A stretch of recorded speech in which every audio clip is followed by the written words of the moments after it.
3장. 하나님께서 모세를 부르시다. 모세는 그의 장인인 미디안 제사장 이드로의 양떼를 치고 있었다. 그는 양떼를 이끌고 광야 서쪽 끝으로 가서 하나님의 산 호렙에 이르렀다.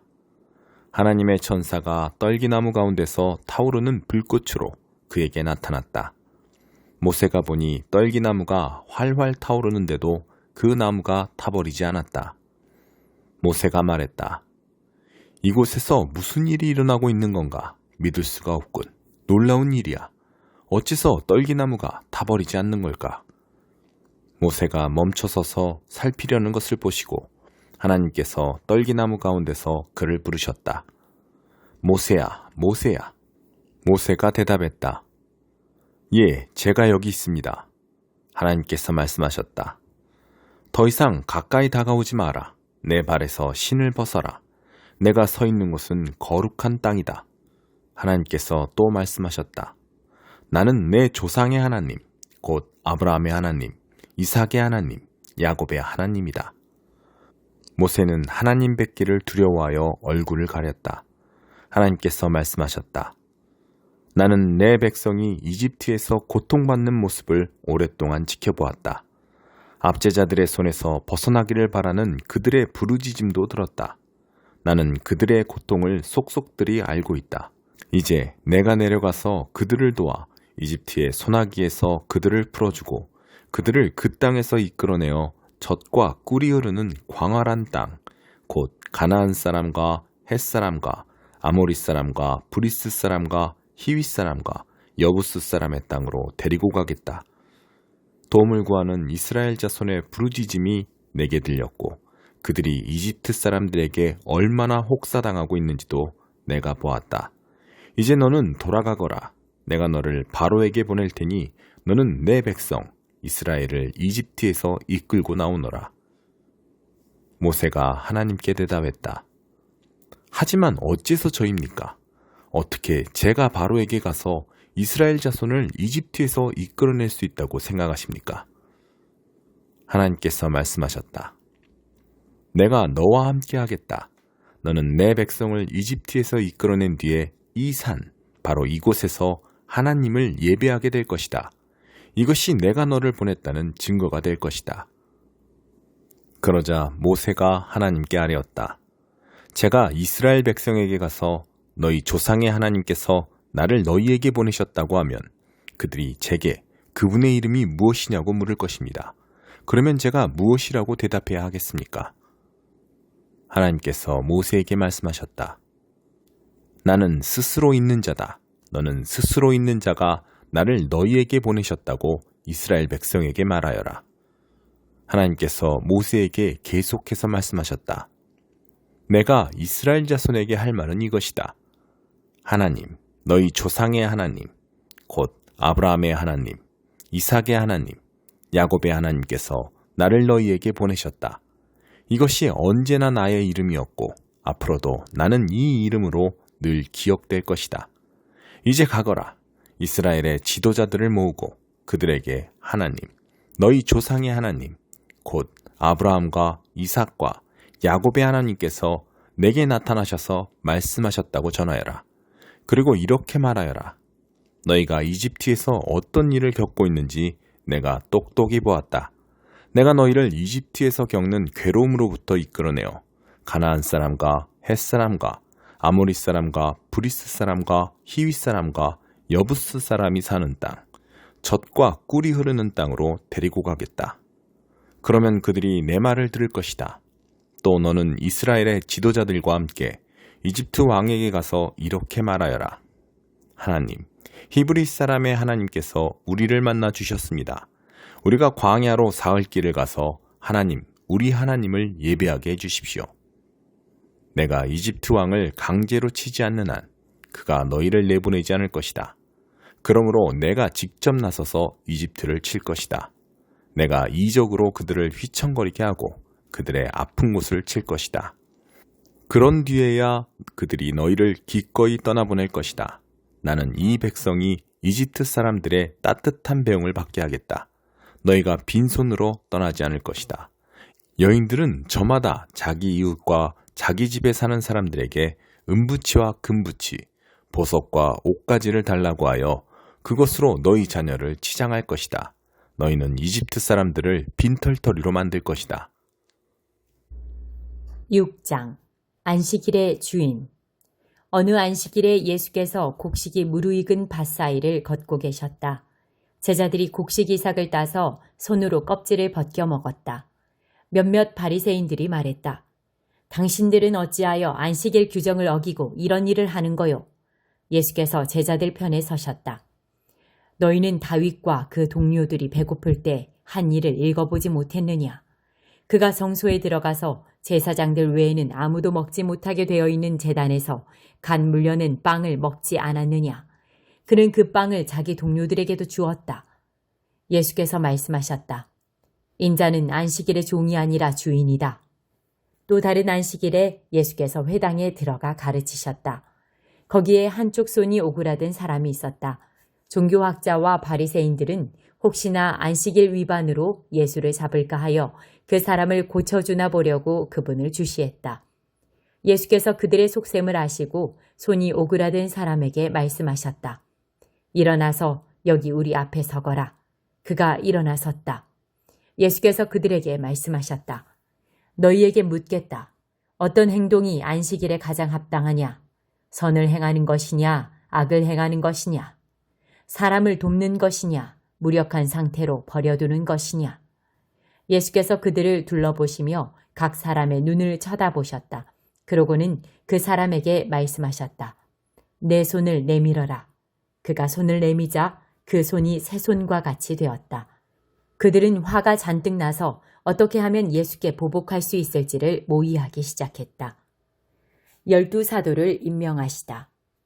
그 즈음에 예수께서 기도하러 산에 올라가셔서 밤새도록 하나님 앞에 기도하셨다. 이튿날 예수께서 제자들을 부르시고 그들 가운데서 다음 12명을 정하셔서 사도로 임명하셨다. 예수께서 베드로라는 이름을 지어주신 시몬, 그의 동생 안드레, 야고보, 요한, 빌립, 바돌로메, 마태, 도마, 알페오의 아들 야고보, 열심당원이라 하는 시몬, 야고보의 아들 유다, 그분을 배반한 가룟 유다. 너희는 복이 있다. 예수께서 그들과 함께 산에서 내려와 평지에 서시자 제자들이 그분 주위에 둘러섰고 곧이어 유대와 예루살렘과 심지어 해안 지방인 두로와 시돈에서 온 큰 무리도 모여들었다. 그들은 그분께 말씀도 듣고 병도 고치려고 온 것이었다. 악한 귀신에 시달리던 사람들이 고침을 받았다. 모든 사람이 예수께 손을 대려고 했다. 예수에게서 아주 강한 능력이 나와서 수많은 사람들이 나았기 때문이다. 예수께서 이렇게 말씀하셨다. 모든 것을 다 잃은 너희는 복이 있다. 그때에야 너희는 하나님 나라를 찾게 될 것이다. 굶주림에 지친 너희는 복이 있다. 그때에야 너희는 메시아의 음식을 먹을 준비가 된 것이다. 하염없이 눈물 흘리는 너희는 복이 있다. 아침이 되면 기쁨을 맞게 될 것이다. 누군가 너희를 깎아내리거나 내쫓을 때마다 누군가 내 평판을 떨어뜨리려고 너희 이름을 더럽히거나 비방할 때마다 너희는 복을 받은 줄 알아라. 그들이 그렇게 하는 이유는 진리가 너무 가까이 있어서 그들이 불편을 느꼈기 때문이다. 그런 일이 일어날 때 너희는 기뻐해도 좋다. 아예 어린 양처럼 뛰어놀아도 좋다.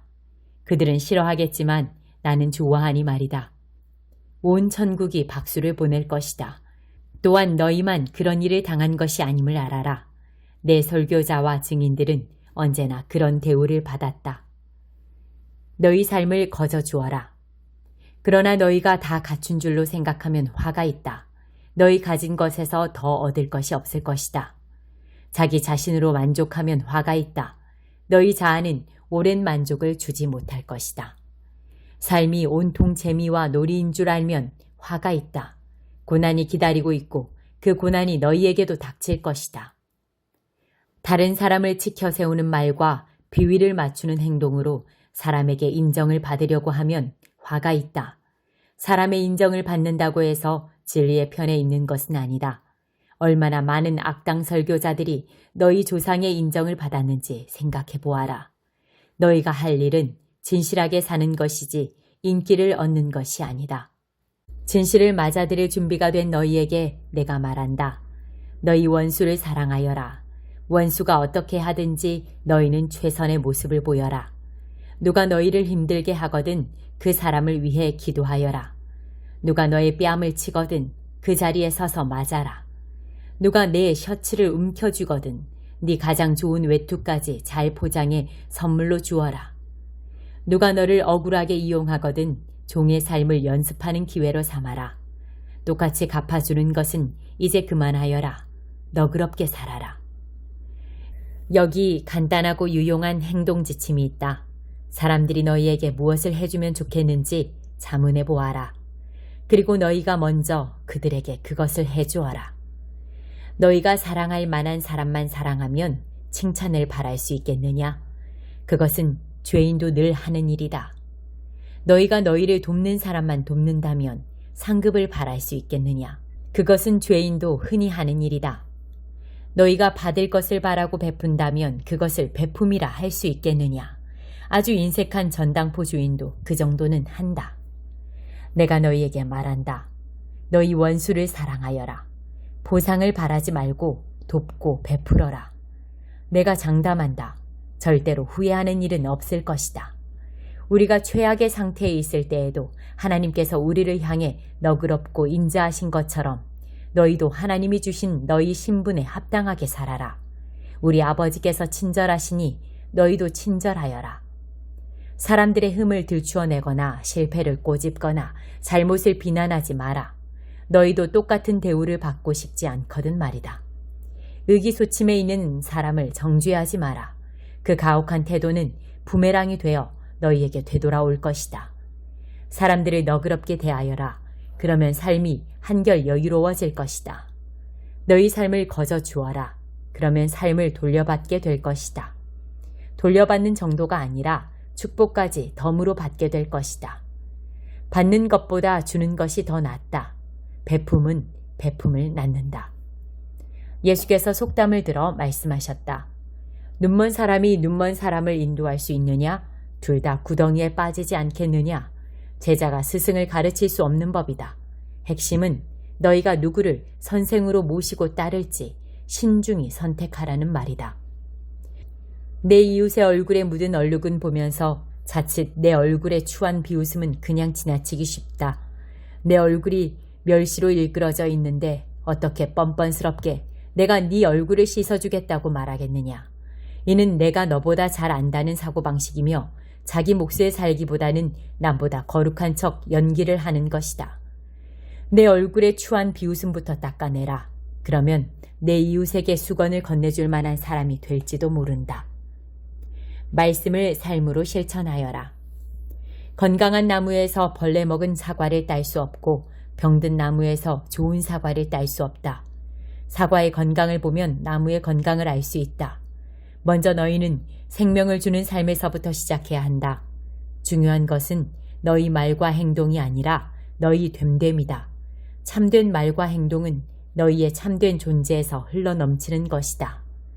너희는 내게 예의를 갖추어 예 선생님, 옳습니다 선생님 하면서도 어째서 내가 명하는 것은 하나도 행하지 않느냐. 내가 너희에게 하는 이 말은 너희 삶에 덧붙이는 장식이나 너희 생활 수준을 높여주는 리모델링 같은 것이 아니다.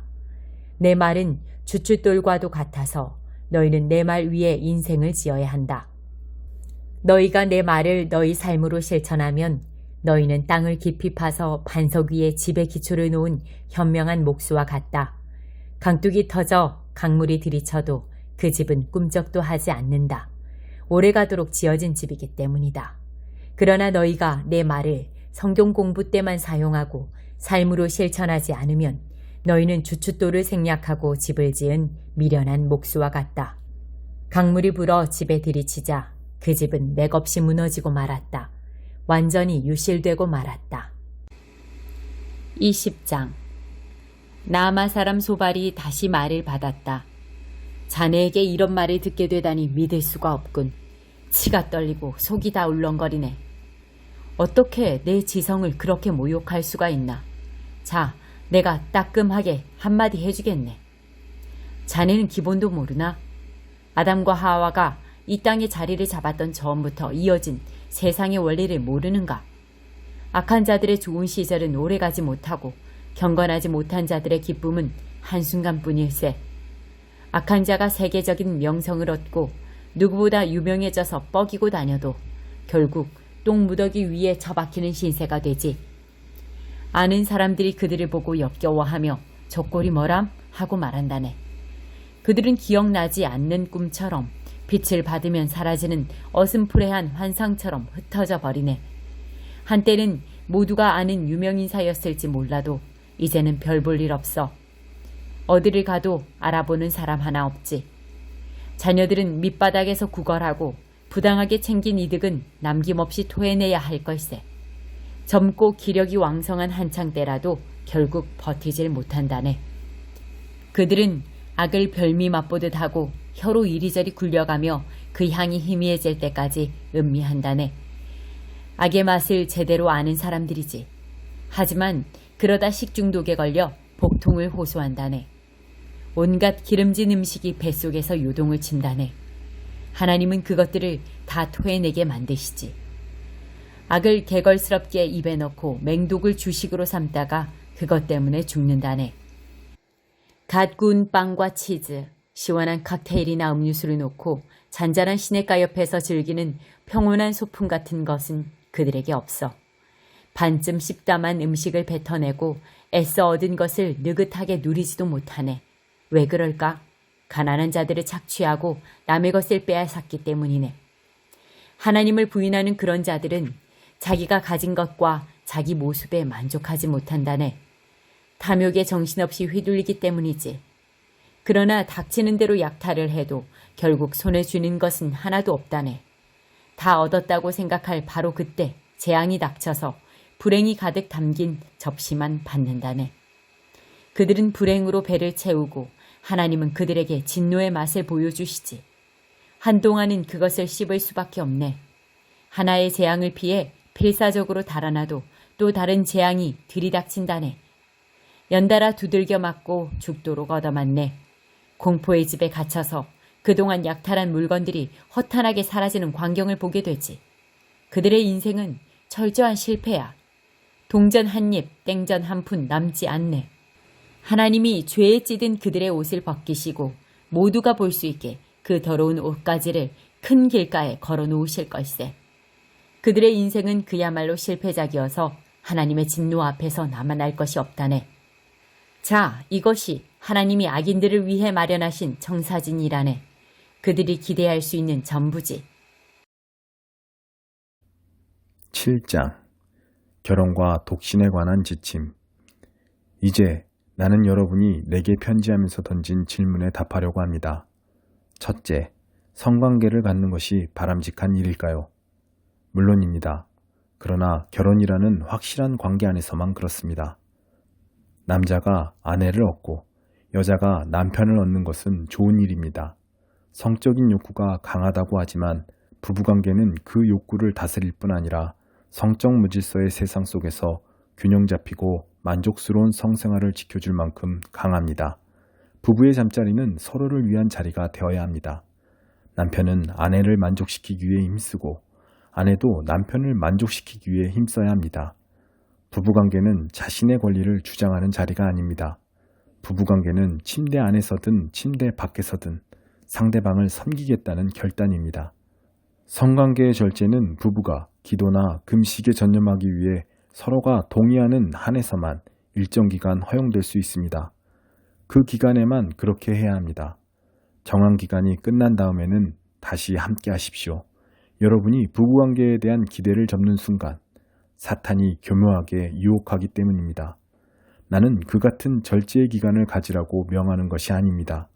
다만 여러분이 그런 기간을 갖고자 할 때에 필요한 최선의 조언을 제시하는 것뿐입니다. 가끔씩 나는 모든 사람이 나처럼 독신이기를 바랍니다.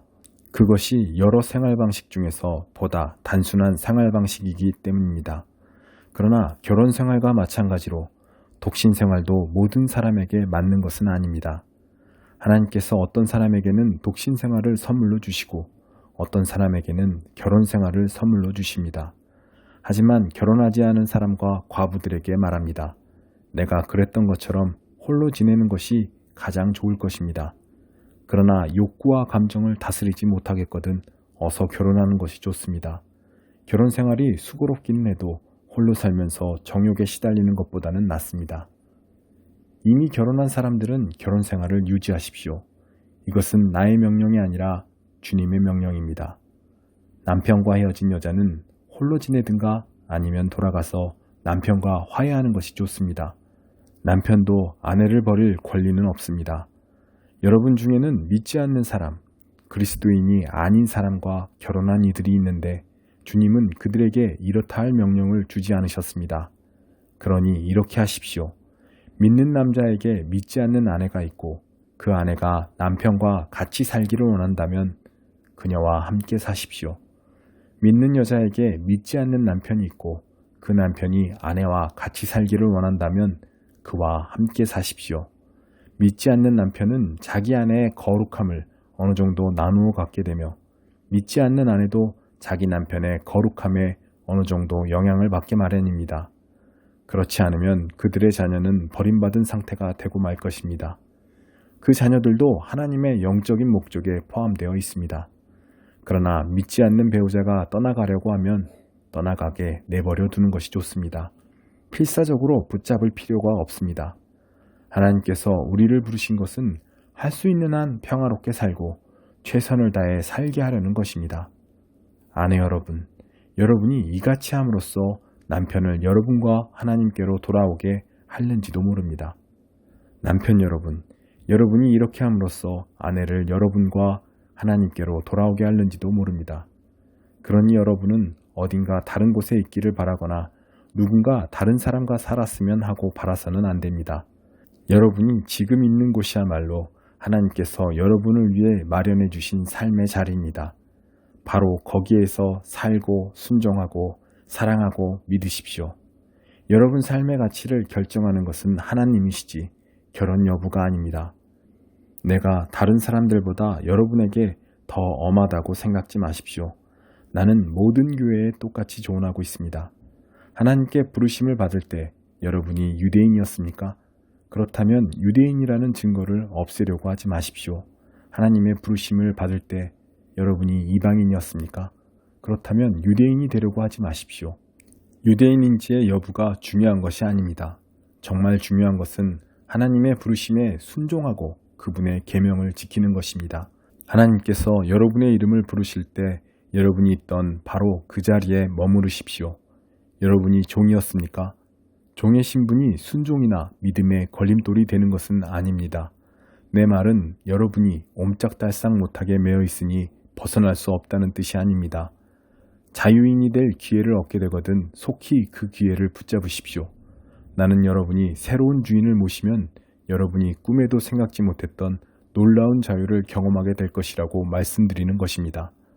다른 한편으로 그리스도께서 여러분을 부르실 때 여러분이 자유인이었다면 여러분은 꿈에도 생각지 못했던 하나님께 종이 되는 기쁜 경험을 하게 될 것입니다. 종이든 자유인이든 간에 한때 여러분 모두는 죄악된 사회에 볼모로 잡혀 있었습니다. 그때 하나님께서 여러분의 몸값으로 어마어마한 금액을 치르셨습니다. 그러니 여러분은 다른 사람이 시키는 대로 행하던 옛 습관으로 돌아가지 마십시오. 친구 여러분, 여러분이 부름받았던 그 자리에 머무르십시오. 하나님께서 그 자리에 함께 계십니다. 고상한 자세를 견지하고 하나님 곁에 머무르십시오. 주님께서 처녀들과 관련해서는 이렇다 할 지침을 주지 않으셨습니다. 그러나 주님의 크신 자비를 경험하고 줄곧 그분께 충성한 사람으로서 드리는 나의 조언을 여러분은 신뢰할 수 있을 것입니다. 지금 사방에서 우리에게 가해져 오는 압박이 있으니 나는 여러분이 현재 상태로 살아가는 것이 가장 좋겠다고 생각합니다. 결혼했습니까? 그렇다면 결혼한 상태로 살아가십시오. 미혼입니까? 그렇다면 미혼인 상태로 살아가십시오. 그러나 여러분이 처녀이든 아니든 결혼하는 것이 죄는 아닙니다. 내가 말씀드리는 것은 이미 우리를 압박하는 일이 많은 이 시대에 여러분이 결혼하면 더 많은 스트레스를 받게 되리라는 것입니다. 가능하다면 나는 여러분을 붙잡고 말리고 싶습니다. 친구 여러분, 나는 시간이 아주 중요하다는 점을 말씀드리고 싶습니다. 낭비할 시간이 없으니 여러분의 삶을 쓸데없이 복잡하게 만들지 마십시오. 결혼 생활이든 슬픈 일이나 기쁜 일을 만나든 무슨 일을 하든지 단순하게 사십시오. 쇼핑 같은 평범한 일을 할 때에도 그렇게 하십시오. 세상이 여러분에게 억지로 떠맡기는 일은 가급적 삼가십시오. 여러분도 보다시피 이 세상은 소멸해 가고 있습니다. 나는 여러분이 할 수 있는 한 복잡한 일에서 벗어나 살아가기를 바랍니다. 미혼이면 여러분은 주님을 기쁘시게 해드리는 일에 마음껏 집중할 수 있습니다. 결혼한 사람은 자잘한 집안일과 배우자를 기쁘게 하는데 매이게 되고 신경 써야 할 수많은 요구에 매이게 됩니다. 미혼인 사람은 결혼한 사람이 서로를 돌보고 부양하기 위해 기울이는 시간과 에너지를 하나님의 온전하고 거룩한 도구가 되는데 쏟을 수 있습니다. 나는 여러분에게 도움을 주어 그 일을 가급적 용이하게 하려는 것이지 더 어렵게 하라는 것이 아닙니다. 내가 바라는 것은 여러분이 주님과 많은 시간을 보내면서 크게 주의를 빼앗기지 않는 생활 방식을 발전시켜 가는 것입니다. 어떤 남자가 여자친구에게 성실을 다하면서도 독신으로 하나님을 섬기겠다고 결심하여 결혼할 마음이 없다가 마음이 변해서 그녀와 결혼하기로 결심했다면 어서 결혼하는 것이 좋습니다. 결혼이 죄가 되는 것도 아니고 일부 사람들이 말하는 것처럼 독신 생활보다 한 단계 낮은 것도 아닙니다. 그러나 어떤 남자가 하나님을 섬기기 위해 홀로 지내기로 결심했고 그 결심이 다른 사람들의 강요가 아니라 자신의 확신에 따른 것이라면 그는 홀로 지내는 것이 좋습니다. 결혼 생활은 도덕적으로나 영적으로 바르며 어느 모로 보나 독신 생활보다 낮은 차원의 삶이 전혀 아닙니다. 그러나 앞에서 말씀드린 대로 나는 우리가 살고 있는 이 시대의 특성 때문에 목회적인 이유로 독신 생활을 장려하는 것입니다. 아내는 남편이 살아있는 동안 남편과 함께 지내야 합니다. 그러나 남편이 죽으면 자기가 원하는 사람과 결혼할 자유가 있습니다. 물론 그녀는 믿는 사람과 결혼하여 주님의 축복을 받고 싶어 할 것입니다. 지금쯤 여러분은 내 생각을 아시겠지만 나는 그녀가 독신으로 지내는 편이 더 좋을 것이라고 생각합니다. 주님도 그렇게 생각하실 것입니다.